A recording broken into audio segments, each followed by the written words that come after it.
Hey everyone, and welcome to Impctrs Out Loud with your host Tracy V. Allen. Today we have Chandrika Phea with us, and she is an ordained reverend, and she is an outdoor enthusiast. She works in the Georgia Public School as a professional and partners with W Brand Publishing for the release of her debut bestseller, award-winning 2 times Next Generation Indie Book Award finalist, Writer's Digest honorable mention book, and the book is called Lord, I Don't Want to Die a Christian. That's an interesting title. So we're going to talk about that, right? In 2005, she graduated Beacon University with a Bachelor's of Arts in Biblical Studies, then went on to complete 2 years of teaching and mission assignment in China that ultimately revolutionized her life.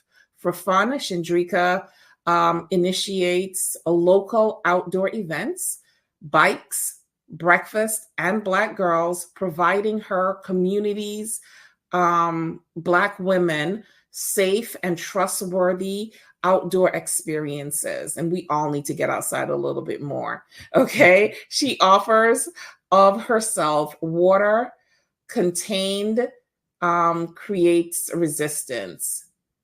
60%. Okay, you have to explain that part to me. You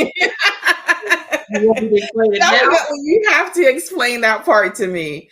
Okay, so welcome, Chandrika. Thank you for having me. Thank you for the introduction. I like to swim, and okay. I like to swim. And one day I was in the pool, and I had come to understand that swimming is also a form of resistance as it relates to working out. So you need resistance. You know, they always say you can't just do cardio. You also need resistance workouts. Well, I come to understand swimming as a resistance workout because of you pushing against or using the water to pull yourself, forward. Right. And so one day I just kind of asked God, why does this water create resistance? And the answer was because the water is contained. So, what I took from that revelation was, if you contain me, I create resistance. And one who has, and mind you, we all are a certain amount of water. So that's why I said the 60%. So if you ever are put in a position where you are being told you're resistant or you're obstinate all the time, or you always that, you never want to concede, or et cetera, et cetera. And I'm not talking about, being apologetic for being wrong or things like that, but always one who thinks outside the box or colors outside the lines. It's because, it made sense to me. I'm 60% water. I wasn't made to be contained. Right. But if you contain me, then I create resistance. All right. That's powerful. I love it. So let's talk about your bikes, breakfast, and Black girls. How did you get into that? I know you said that you're an outdoor enthusiast. So tell me why you decided to create this particular group, and what do you do, and how does it impact your community? So what I do is I started the event because I was teaching a sister of mine, who a fellow cyclist, how to use her professional, if you will, pedals. What I mean by professional, not the traditional pedal. So it's called a clip-in, and you use a cyclist shoe and a cyclist cleat. And I was teaching her how to use that, and she mastered it very early in us meeting to learn this. So because she mastered it so quickly, I said, well, shoot, let's go ride. Let's go ride and test it out. Mm-hmm. And so we did. We rode to our downtown area where there was a new hotel. And I looked at the hotel and I said out loud, we should ride down here and do breakfast one time. Mm-hmm. Bikes and breakfast.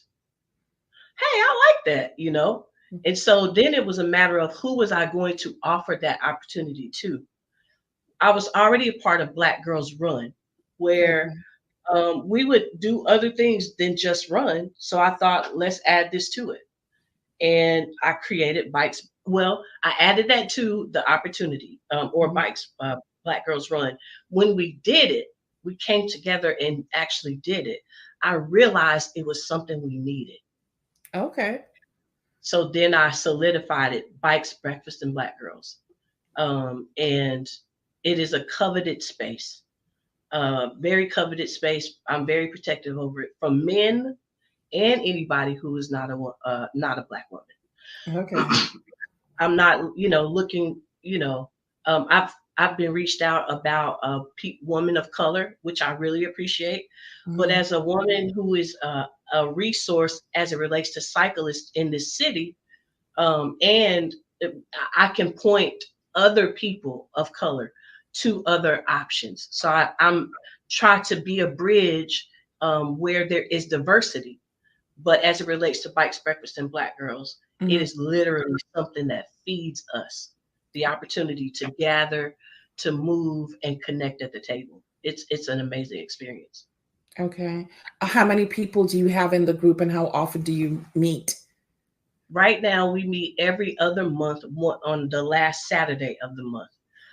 This month, we're going to use Juneteenth to connect. Okay.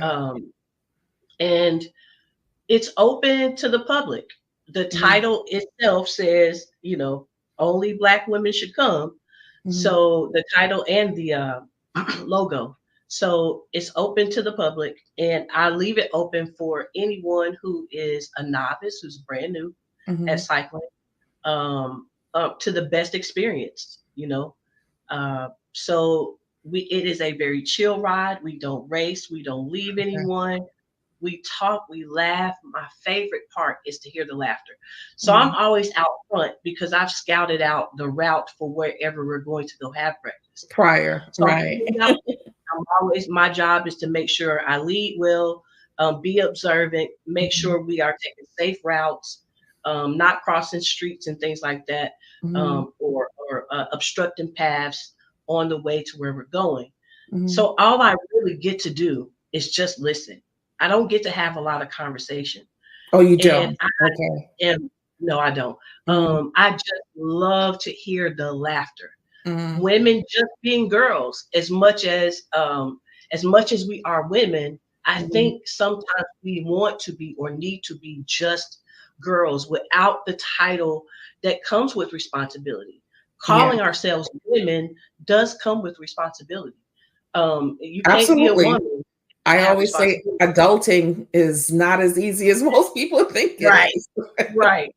So what we want is to just be able to put down being a mother for a few hours, being a wife for a few hours, being a girlfriend, being a professional, being a student, and just be a Black girl. That's it. I get it 100%. I have those moments. I'll watch some cartoon. I'll just go back to Saturday cartoons and remember, like, when I was a kid, and you wake up and you want to watch Scooby-Doo or whatever. Sometimes you just need to unadult for a moment, right? Yes. And so to be able to do that in the outdoor space, do that while we move, do that while we get vitamin D, do that while we we're getting our heart rates up, burning calories. We go to the restaurant, order our food, sit down and eat and connect. All of those different dynamics and aspects of it is literally amazing. There is to me, in my opinion, no experience is the next. They are all different. I have a different memory of every time we meet. Okay. Because you have a different set mostly of people coming. I mean, you'll still probably have your staple. I never know who it is. We have staples, but I never know who's coming. Who's coming? Okay. And I have who I call two resident photographers. And our first ride this year, they didn't come, so that changed the dynamic. So I'm too busy doing other things to make sure we get there safe. So I can't take the pictures. I just can't do it. But I love that they are there. They take pictures and videos. So I really appreciate their presence. But we ended up doing it around the same weekend of the last holiday, Memorial Day. So our group was very small, nonetheless enjoyable. Are you guys going to the same restaurant on a bi-monthly basis? Absolutely not. Why would I do that? I don't know. Lord. Yeah. No, as long as we can get to it safely, I want to try it. Okay. Yeah. Okay. Yeah. Are you choosing Black-owned restaurants, or it doesn't matter? It doesn't matter. There are not enough Black-owned restaurants. In my city. Gotcha. We're going on 3 years. So there is a Black-owned restaurant I want to try this year. I wanted to try last year, but I don't know what happened. Nonetheless, there is one for sure that we can get to safely. That's always the first priority. Okay. So it could be a Black-owned restaurant in the city, but if we can't get to it safely, and if they don't serve breakfast, we aren't going there. Okay. Are you incorporating any aspects of your ministry in the breakfast component? Because I guess that's when you guys have the most time to commune and talk and get to know each other. Are you infusing any of your ministry into that? I think the entire opportunity is ministry. So it's not something I have to introduce or slip in. I think if we let me speak for myself. My standard is to live my ministry. Okay. So I understand. No matter where I go, my standard is to live my ministry. So that always shows up anywhere I go. And it's just in my ministry is simply just to love people. That's it. Okay. I'm not looking to sell anybody on anything. I don't care if a Muslim woman comes. I don't care if it does not matter. Catholic, it doesn't, whoever. We don't even talk about religion. Okay. That I know. We just, whatever organic conversation comes up, I love it. Okay. Movies. We talk about, I remember one of the last times we talked about movies and preferences on movies and what's the best one out, and just the laughter around any subject we talk about is my favorite. Gotcha. In your bio, you mentioned that you took a mission trip to China and it ultimately revolutionized your life. Tell us about that. Excuse me. I went to China as a licensed minister. When I came back, I was ordained reverend. I left Georgia as a worship leader, as the minister of outreach. I had been the music and arts director in my hometown, Oklahoma City. So many different things about my life. Really, if I could say, all things about my life was all church contribution. I get to China and there's no church.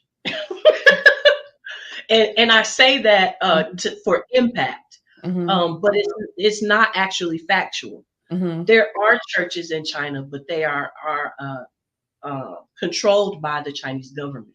Okay. Regardless to that, whether it was controlled or not, it wouldn't be the kind of church that I could necessarily participate in the way I participated and contributed to Black church, particularly in the States. So what was I supposed? Who am I now? What am I doing? Because now my license as a minister, what is it? Now the roles that I played as a worship leader, what is it? All these things that gave me identity, now I don't have them. I'm not in those roles. And it really forced me to figure out who I am without all of those roles. I was watching Celine Dion's interview the other day with Coda. I think that's how you pronounce her name. Mm-hmm. And she said something very powerful, Celine, and that was, she is Celine Dion. For a while, she said she didn't even want to hear her name because she couldn't use her voice. Her voice was her identity. The gift was her identity, and then she didn't have the gift. So now, who are you without the gift? Right. So now that the gift is back, now she's saying, I am Celine Dion. And I'm Celine Dion with or without the gift. I know who that is now. And now I will use the gift because I want to, not because I feel like I have to. Have to, yes. And so it was the same experience of, who am I without the gift? Without the opportunity to use the gift, without all of these positions, who am I? And it just made me, I went through this 2-year journey of trying to figure out how to exist in China, not being the expression of Christianity I always knew. And that is what changed my life. Okay. And people ask me all the time, well, what happened in China that made you decide that you didn't want to die a Christian? I said, it's what didn't happen in China. It's not what happened. It was the lack of access to the traditional church. Yeah, the traditional church, the expression of Christianity, particularly, like I said, in the Black genre of Christianity. It was a lack of all of that. And it's just like, what do I do with myself? How do I show what I believe now? And what conclusion did you come up with? Well, it wasn't until I got back that I realized, because I ran a Bible study for 2 years. Interesting. What I realized when I got back, and it took me coming back to hear and participate in church again, it made me ask the question, if I didn't teach my students this, what did I teach them? If I didn't teach them communion and tithing and all of these formalities and traditions, if I didn't teach them those things, what did I teach them? And the response back to me was, you taught them love. Got you. Even through Bible study? Yes, just by showing up consistently every week. And we didn't just do Bible study. I took my students to the fair. We went go-kart riding. We went to have dinner all the time. We did so many different things. I just loved them. And so that's when I realized that's what I want to do. I just want to love God and love people. So it kind of goes right back into Bikes, Breakfast, and Black Girls, communing with other people and having them just live in a space for a moment that is not their normal lives, and connecting with their childlike, that childlike person inside. So it kind of came full circle, right? Yeah. Okay. I love it. So that's when you wrote, Lord, I don't want to die a Christian. And that was in 2000. Did you write that book in 2005? No, you graduated in 2005. It was published 2000. What's this? This is 24? 2000. 20, yeah, today is 24. It was published 2021. 2021. Oh, during the pandemic. Okay. Yes. So the thing is, the subtitle is My Journey and Journal to Freedom. Okay. So I started writing the book after I got back from China. Okay. The title in and of itself was inspired by feeling claustrophobic in church. I've been going 2 years. I've had this very open, wide, curious experience, and I come back to everything being the same. Same people, week after week, same doctrine, same language, everything is the same. And I'm feeling claustrophobic. That's what pushed me to go get a bike and start riding. Okay. Yeah. So what I would do is I would go riding before church and then go to church with my riding stuff on As long as I was there and covered up, I didn't care. Right. But I had been outdoors. I had been in a space that was more expanded, that didn't have any boundaries, it didn't have any limitations, outdoors. So between that experience of feeling claustrophobic was the experience of watching our white evangelical brothers and sisters openly, boldly express their disdain for having a Black president. It was those two realities. I'm watching CNN and I'm watching a pastor allow his grandson into the pulpit to sing a racist song about having a Black president. Oh. I turned the television off to start cleaning up my apartment. I couldn't take it anymore. I walked over to the door to pick up some shoes that I'd taken off at the door. When I bent down to pick them up, I stood back up and literally uttered out of my mouth or my spirit, Lord, I don't want to die a Christian. I was like, wait a minute, what did I just say? You know, it shocked me. And my next thought was, that's a book. And my next thought was, I never intended to write a book. So I just began to pray about what this book is supposed to be. And it just became a journey of revisiting what Christianity taught me about God, about people, about the world. Okay. You mentioned that when you were in China, that they didn't have any churches, but then you prefaced by saying that the government controlled the churches. So when you were there, were you able to preach in any way? And if so, was it open spaces, people's homes, or was it in the church itself? It was actually in the church that I got to share, which is a whole nother conversation, because I was with an organization led by men, all men, who did not believe in women sharing in the pulpit. The contradiction was, is they did believe in us female teachers sharing in private with our students after we gathered with our students. So we would gather on Sundays with our students. A male teacher would present. Let's call it presenting, not preaching. A male teacher would present. And then they would encourage the students to talk to us privately, their teachers privately, if they had any questions about what they heard. Oh, okay. So many of us That's were a little different. Right. That's how we had to do it there. That's how we were allowed to, you know, they couldn't have an altar call. That was controlled. You know, like there was no give your life to Jesus. Would you like to have a relationship with God? There was presenting a message. If you had questions about the message, you connect with your teacher, and the teacher would further explanation. Yes. And in that setting, we could do things like, you know, what do you want? Do you want to give your life to Jesus? You know, all those things. So that was too much of a dichotomy. Like, how is it that we can manage, if you will, or lead students in that way privately, but not do it publicly? Right. And I found myself challenging this group of men.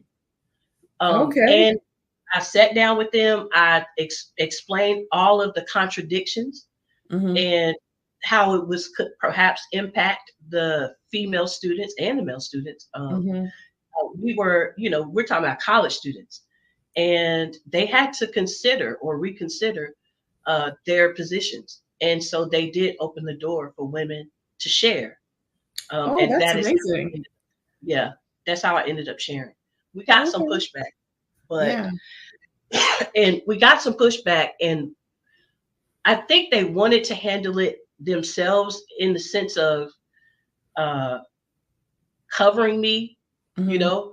But I came out publicly and said, I'm the one who asked or who challenged the lack of opportunity for women in that space. And so if you want to have a conversation with me, let's do it. And that never happened. Okay. All right. I truly enjoy getting to know a lot about you and your movement, Bikers Breakfast and Black Women. I don't think we said where you are. Where exactly are you if people want to participate in So this event? if you want to participate in Bikes, Breakfast, and Black Girls, we are in Columbus, Georgia. Okay. And you can come over from Alabama. You can come down from Atlanta. You can come down from, a lot of different places, a lot of different areas. Where Columbus is right on the Chattahoochee River. So we're right across the river from Alabama. So if you're in Alabama, close by Phoenix City, Birmingham, Montgomery, come through. Just if you're just in town, visiting. Okay. And I will have all of her information. Oh, I'm sorry, I didn't mean to cut you off. I will have all the information down in the description so that you can get in touch with her. Like Chandrika said, her next event is going to be on Juneteenth. Do you know when the other one is going to be after that? So it is not my event. We are taking the opportunity, though. Our city is celebrating Juneteenth, so we're going to gather for Juneteenth and ride. Our next Bikes, Breakfast, and Black Girls is in July. It'll be the last Saturday in July. Yes. The last Saturday in July. Okay, awesome. All right. So, Chandrika, tell us, what makes you an impactor? Oh, man. What makes me an impactor is ignoring or I'll say it this way, being unintentional, focusing less on making an impact and more on just being. Okay. And letting the just being part of me make the impact. All right. I respect that. If you wanted to leave 3 thoughts with our audience on how to start a movement like you did that impacts the community just for being, right? Because you're not, it's not formal. It's just, hey, let's get together and do something together as a collective. What are the 3 tips that you would give to someone who wanted to do something like this? Start. Show up. Start, show up, and complete. All right. I love it. And it's simple. Very simple. Start, show up, and complete. And by show up, I don't mean just show up, show up to do what you started, but really show up with all of who you are. When we gather, normally my greeting is, "Hey, Black girl." And then everybody says, "Hey, yeah, you." So really showing up as ourselves and being bold about, traversing, if you will, through the city as a group. You have no idea how often we are stopped because not only, did we we showed up. So start, show up, and complete, and find joy in completing. Awesome. Thank you, Chandrika, so much for joining us today for Impctrs Out Loud. I really appreciated you being here and learning about you and your movement. It's called, again, for those of you who may have missed it, I don't know how, but Bikes, Breakfast, and Black Girls. And again, I will have all of her information below. You should also get her book, Lord, I Don't Want to Die a Christian. I think it's going to be an interesting read, and that information will also be linked in the description of this podcast. Thank you again for joining us. Until next time. Bye-bye.